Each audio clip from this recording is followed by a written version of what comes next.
Stirring the coffee with chopsticks using the vortex method, the only true way to optimize the taste of your coffee.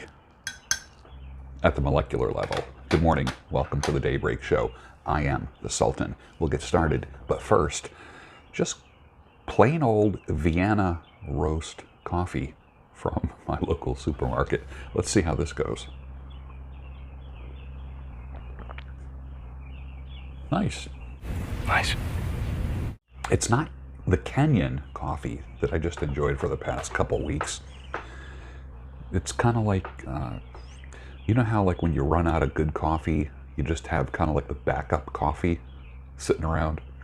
That's what this is, backup coffee. It's not bad. It's not bad. Well, good morning.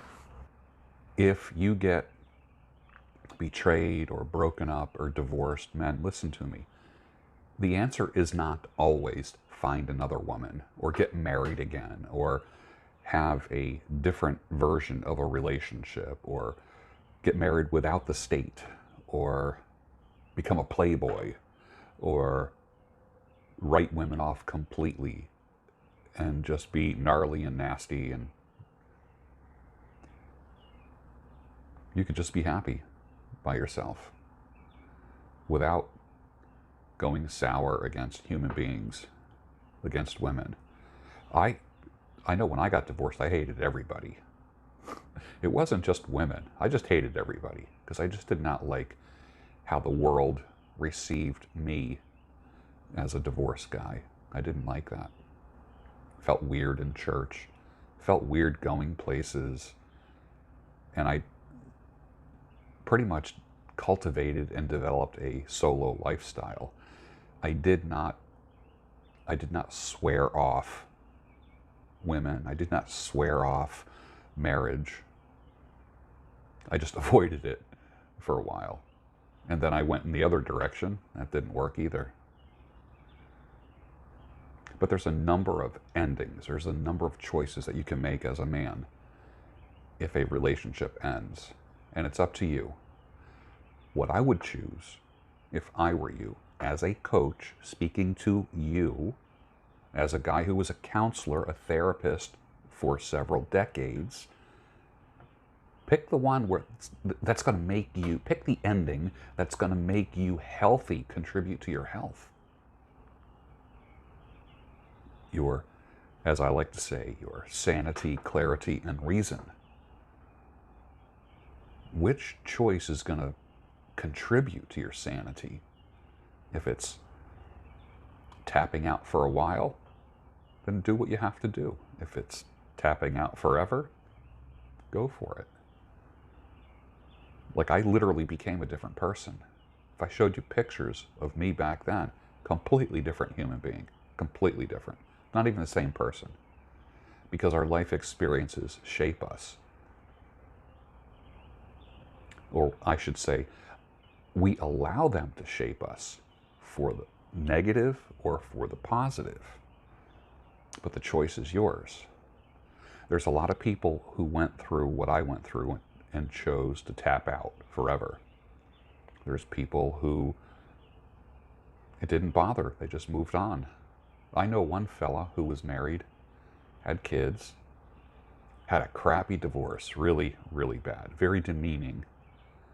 And he's so happy right now. He married again, and he's so happy. And it's as if he didn't even go through that pain. And he found a woman, and they have, I don't want to say he found a wonderful woman. He found a woman, and they have a wonderful relationship.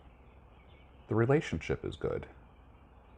I don't know what her backstory is, but they get along well. They have a really good marriage, and they chose to go down the marriage route. Both of them were divorced. And they're doing great now, and it's been over 20 years. I know some people that said, I'm done. I'm done. And they've just been dating for 20 years. I know people that said, this isn't for me. I don't have what it takes to have a successful relationship. And then they crushed it in business. Now, these are not mutually, it's not like you can be successful in business or be successful in a relationship. That it's not one or the other. So get the one or the other out of your head. There's multiple endings to your story that you get to write. Nobody gets to write your story. Your new story, whatever it is. Here's my notebook for my coaching. But this is your story right here. It's a blank page. You get to fill in this.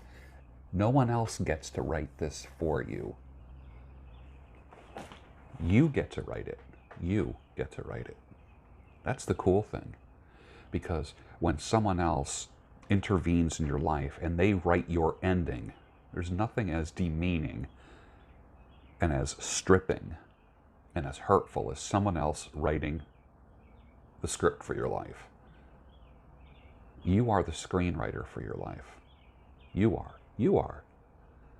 And once you've been through some hard times, some adversity, whether or not you contributed to that, don't act like a victim all the time. I know in the men's community there's a lot of victims out there. And I'm not saying it's not that if you've been hurt, I'm not saying that that's not valid. So don't take it that way. There are many people who have created their own misery and then blame other people for it. I'm not going to do that. But you get to be the script writer for your life. As soon as you feel empowered enough, and that's such a chick word, isn't it? Empowered. I'm not going down that road. But I will tell you this, gentlemen, you have the ability to write the ending, the happy ending for your life. You said happy ending. Let's get started with this show here. Father was Roman Catholic. My mother was Russian Orthodox. I have great memories of going to St. Gabriel's catechism and having my first Holy Communion as a young Catholic. No weird stuff. I know there's a lot of talk about the Catholic Church and weird stuff that happened. I never had a bad experience, ever. And so many jokes about the nuns and priests and altar boys and all this kind of stuff. I never had that. I had nothing but a great experience. I have just a deep fondness for my religious upbringing. For me, I enjoyed it. I loved it to the point where I wanted to be a priest. Literally, that's what I wanted to do. Be a priest. And then puberty kicked in. 12, 13 years old. And then came 50 years of rebellion. And then, of course, I turned 62, and the first thing that crossed my mind was, you know, that priest thing sounds pretty good right now. But it's never too late to turn your life around. It's never too late to allow God's grace to work. It's not a Kodak moment. It's not a snapshot moment. Your salvation is something you work out with fear and trembling over the period of your life. Your whole life. Well, I got saved at this day, this time, and this was the place, and I said this magical prayer, waved a magic Jesus wand, and boom, I became a child of God.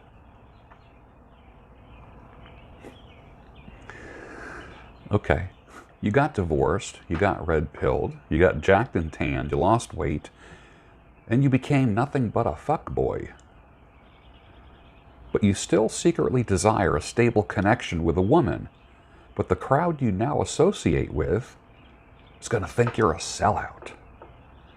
There is nothing wrong with wanting to settle down with a woman, or at least invite a woman into your life.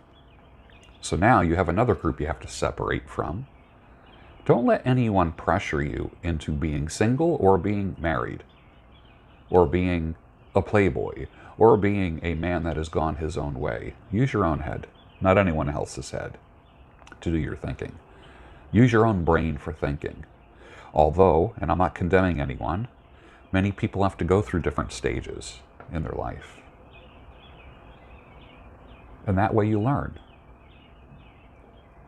Hopefully you don't learn the hard way. I know. I'm actually in a course now to become a certified advanced grief and loss therapist.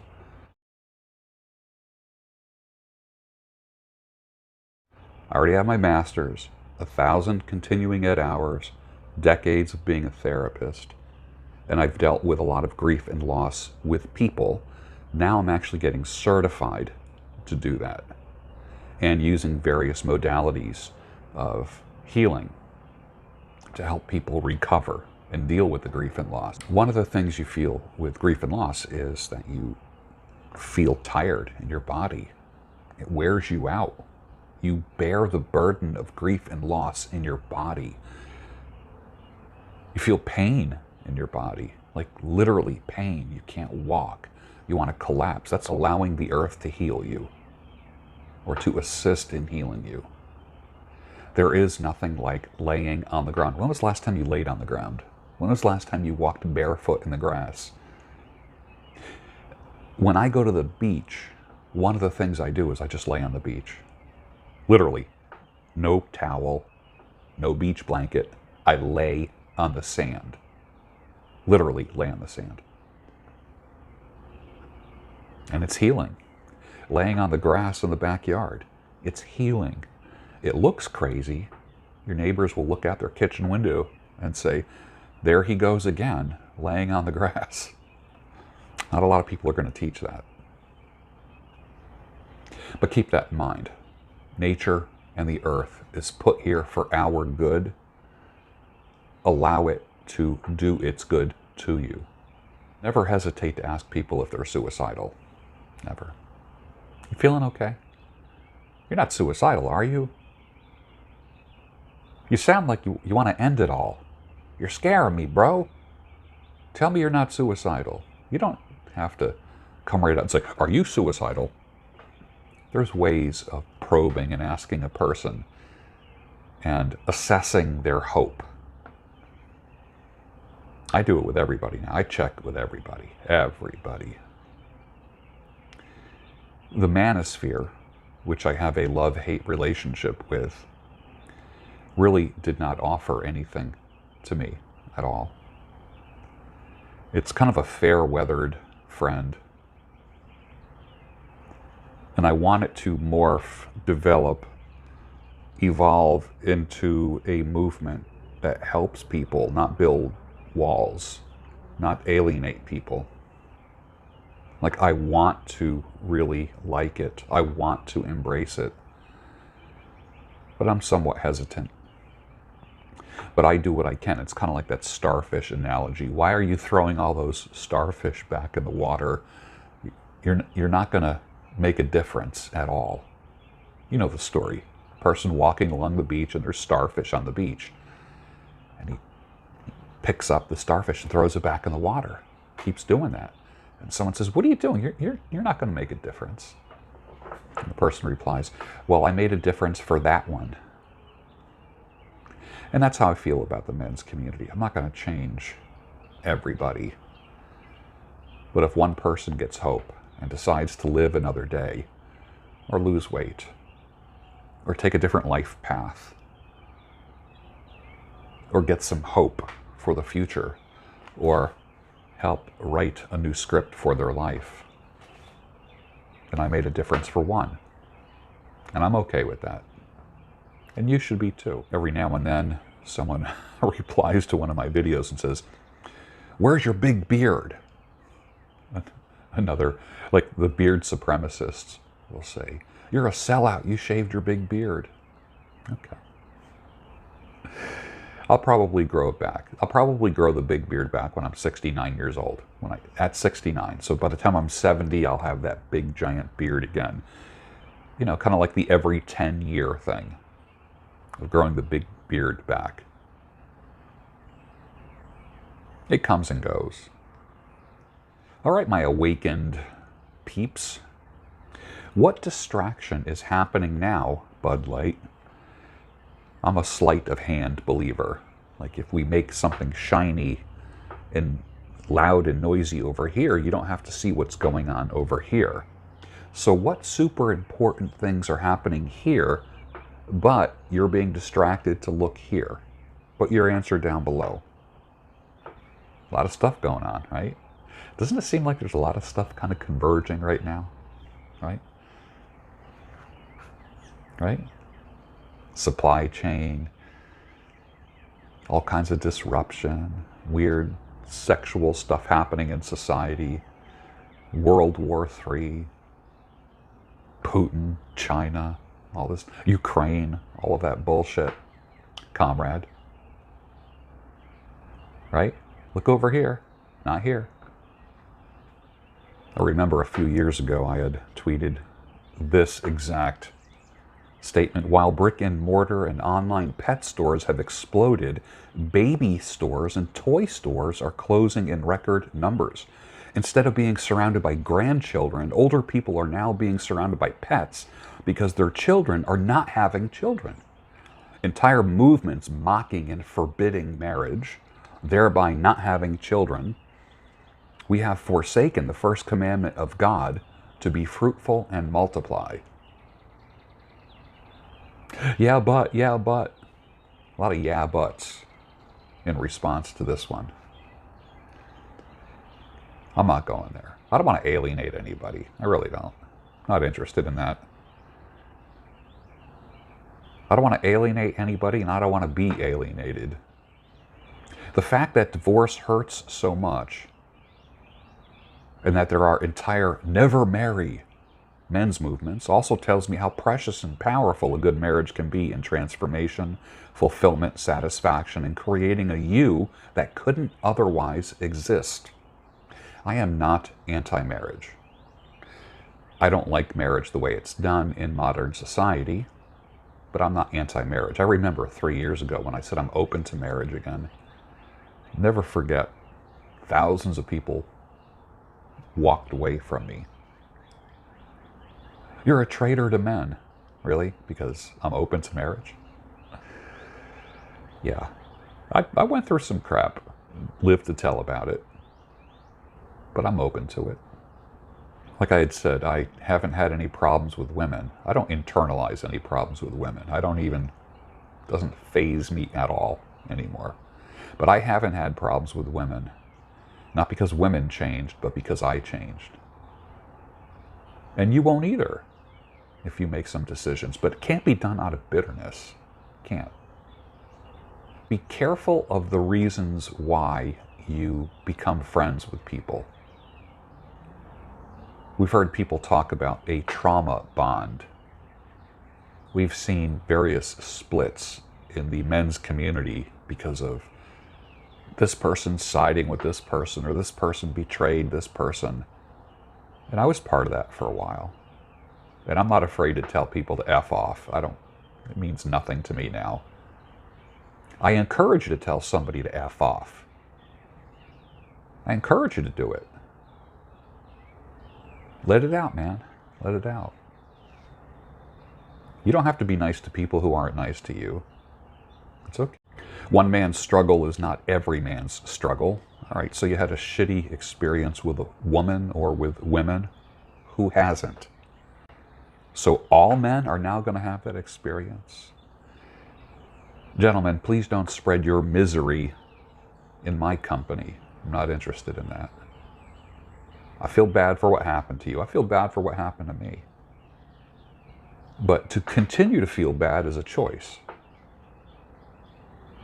Imagine going from a 48 portly jacket to a 42 regular jacket, fitted for your body, rather than draping over your body. Imagine that. Imagine having a 42-inch waist, like just a belly and a waist, and then going down to a 34. It's life-altering. I did it. Imagine your wife calling you a big fat Guido. That's pretty darn motivating to lose weight, right?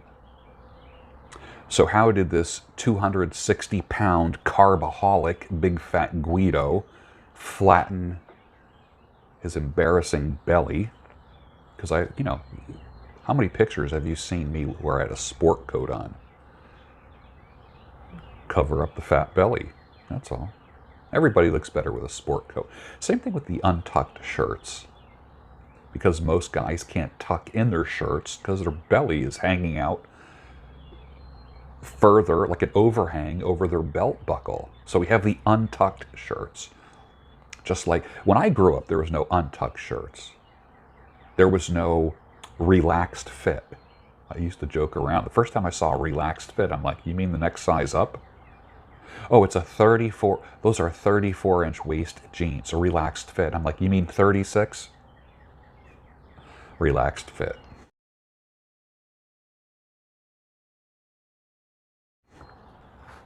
Just the next size up. So how did this 260-pound carb and sugaraholic muscle up, increase his strength by 20%, cut his A1C in half, fit into clothes better, and surprise his doctor? How did it happen? I'm going to be sharing that with you pretty soon. And a lot of it had to do with just being sick and tired of being sick and tired. Imagine a woman who stays married to you for life and doesn't seek out male companionship, sex, or connection if you die first. It's not for every couple. It's not for every person. It's what I'm looking for, is a woman who will stay committed to me even after I'm dead. And I know a few older women with this mindset, and I'm not being judgmental. Father Josiah Trenham does talk about the virtue of commitment for life.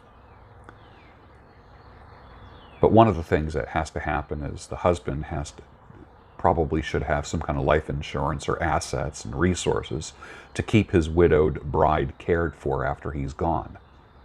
I think that's wise. Someone asked, how do you get up at 4 a.m. with no problems? Go to bed at 8 p.m. You'll get your 8 hours of sleep, restorative sleep. You'll get 2 hours of work done before the rest of your world even wakes up.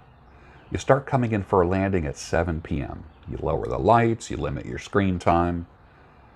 You say your prayers before you go to sleep. You will have a good night's sleep. You have to learn how to go to bed earlier, to get up earlier. Getting up early is not the hard part. It's going to bed early. That's the hard part. Be easy to break up with. If she wants to go, starts making excuses, does not respond to your timing or doesn't respect your timing, let her go. Don't even ask why. Let her move on. And then you move on with the quickness. No begging, no pleading, no reasoning. You don't build a case for her sticking with you. Have the funeral. And don't skip a workout. Bruh. Never skip a workout. Don't skip a workout. Something bad happens to you, don't skip a workout. You get divorced, broken up with, don't skip a workout. You get bad news, don't skip a workout. Something about physical labor and or working out that helps a man get through interesting times, difficult times. Never skip a workout. Never skip a workout. And finally, I'll ask you this question. Who is the person that's had the biggest impact on your life? And what did they do to make that impact in your life? Put your answer down below. And with that, finish your coffee. And I'll see you on the next Daybreak Show, your home of sanity, clarity, and reason.